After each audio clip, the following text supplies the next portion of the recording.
मालकिन का ये गमला तुमसे टूटा है क्या? नहीं पापा, मैं तो बस ये देख रही थी कि आंटी के घर में ठंड के दिनों में गर्मी और गर्मियों के दिनों में ठंड कैसे होती है। बेटा, तुमने देखा कि गमला किससे टूटा? हाँ पापा, गमला तो संतोष अंकल से टूटा है। उनका हाथ गमले पर लगा और वो गिर गया।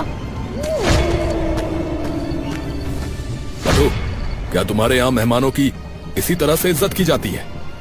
एक नौकर की लड़की होकर मुझ पर इल्जाम लगाएगी? संतोष, आई एम सॉरी, तुम गुस्सा मत हो, मैं देखती हूँ इसका क्या करना है। मधु, अगर तुम्हें मेरी इज्जत का जरा सा भी ख्याल है ना, तो ये नौकर अब इस घर में काम नहीं करना चाहिए।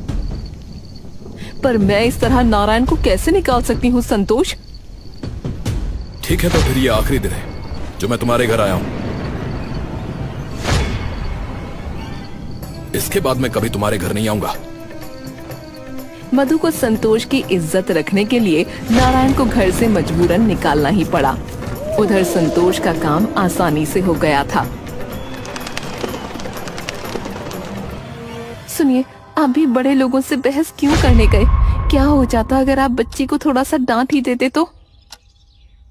सरोज, देखो, ऐसा है, हम गरीब जरूर हैं, लेकिन गलत नहीं है। हाँ, लेकिन नौकरी तो हाथ से चली गई ना। फूल बेचकर मुझे कौन सा बहुत ज्यादा पैसे मिल जाते हैं। सरोज, ऊपर वाले पर भरोसा रखो। चंद पैसों के लिए अपनी बेटी को गलत साबित कर देने से मेरा ही जमीर गिरता और किसी का नहीं।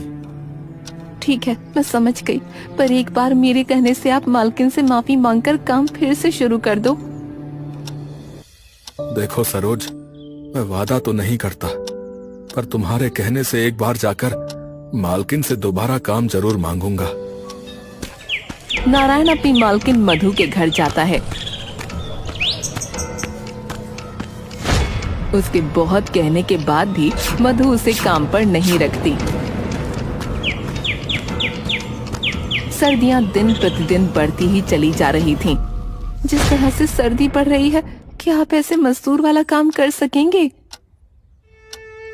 देखो सरोज, मेरी मालकिन ने तो मुझे दोबारा काम नहीं दिया। अब ये ईंट पत्थर उठाकर थोड़ा बहुत कमा तो रहा ही हूँ। आपसे क्या ही छुपा है, कुछ दिनों में बच्चों के स्कूल का पैसा भी भरना है। अगर नहीं भरा तो उनका नाम काट दिया जाएगा। मैं समझता हूँ सरोज, और मैं पूरी कोशिश कर रहा हूँ कि मुझे कोई अच्छी जगह काम मिल जाए। पापा, क्या हम भी अपने घर में हीटर लगवा सकते हैं? हीटर? पापा, मधु आंटी के घर और आस पड़ोस के लोगों ने भी अपने घर में हीटर लगवा लिया है। बेटा, मैं पूरी कोशिश करूंगा कि सर्दियों में मैं अपने घर में हीटर लगवा लूं। कितनी भी मेहनत कर ले, पर नारायण के पास मुश्किल से एक दिन के खाने के पैसे ही जुड़ पा रहे थे।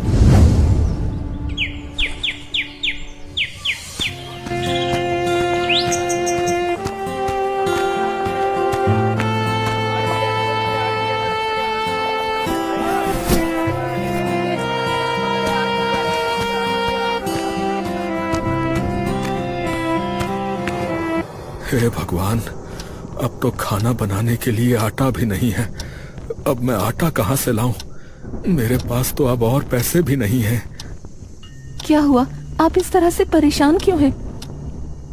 सरोज, मुझे जो तनख्वाह मिली थी वो सब घर खर्चे में खत्म हो गई। मेरा क्या है, मैं तो पानी पीकर भी सो जाऊंगा, पर बच्चों को और तुम्हें भूखे पेट नींद कैसे आएगी? कोई बात नहीं, खाना आज मैं अपने साथ लेकर आई हूँ। सेठ जी के यहाँ पर आज दावत थी, तो उन्होंने कुछ खाना बच्चों के लिए भिजवा दिया है। उस रात तो भगवान की कृपा से सभी को खाना मिल गया था।